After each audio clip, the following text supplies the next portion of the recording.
একজন ব্যক্তি ছাড়া কারো প্রতি ঈর্ষা করা জায়েজ নাই। এক, রাজুলুন আতাহুল্লাহুল কুরআন, এমন একজন ব্যক্তি যাকে আল্লাহ পাক কুরআন দিয়েছেন, সুবহানাল্লাহ। ইয়াকুমু বিহি আনা আল-লাইল ওয়া আনা আন-নাহার, যে কুরআন কেন্দ্রিক, সে দিনের বেলা আমল করে, রাতে তাহাজ্জুদের নামাজ পড়ে। আরেকজন ব্যক্তি রাজুলুন আতাহুল্লাহু মালান, একজন ব্যক্তি যাকে আল্লাহ পাক সম্পদ দিয়েছেন, ইউনফিকু বিহি আনা আল-লাইল ওয়া আনা আন-নাহার, এই টাকা পয়সা মাল সম্পদ ইসলামের জন্য সে দিন রাত খরচ করে।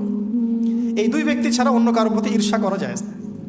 আর এগুলো হাদিস তো অনেক শুনেছেন, প্রত্যেক হরফে 10 নেকি করে পাবেন। কোরআন আপনার পক্ষে সাক্ষী দিবে। সূরা বাকারা, যে ঘরে তেলাওয়াত করা হয় সূরা বাকারা, শয়তান সেই ঘর থেকে দূর দূর করে পালিয়ে যাবে। সূরা আলী ইমরানের শেষের 10 আয়াত মুখস্থ করবেন, সূরা বাকারার শেষের 3টা আয়াত মুখস্থ করবেন, সূরা হাসরের শেষের 3-4 আয়াত মুখস্থ করবেন, সূরা কাহাফের প্রথম 10টা আয়াত মুখস্থ করবেন, সূরা কাহাফের শেষের 10টা আয়াত মুখস্থ করবেন। এরকম অনেকগুলো সূরা আছে, সূরা ফালাক, নাস, ইখলাস, সূরা ফালাক, নাস, ইখলাস, কাফিরুন ইত্যাদি। আমাদের তেলাওয়াত তো মাশাআল্লাহ করলে মানুষ বিরক্ত হচ্ছে, আমাদের তেলাওয়াত শুনে মানুষ বিরক্ত হচ্ছে।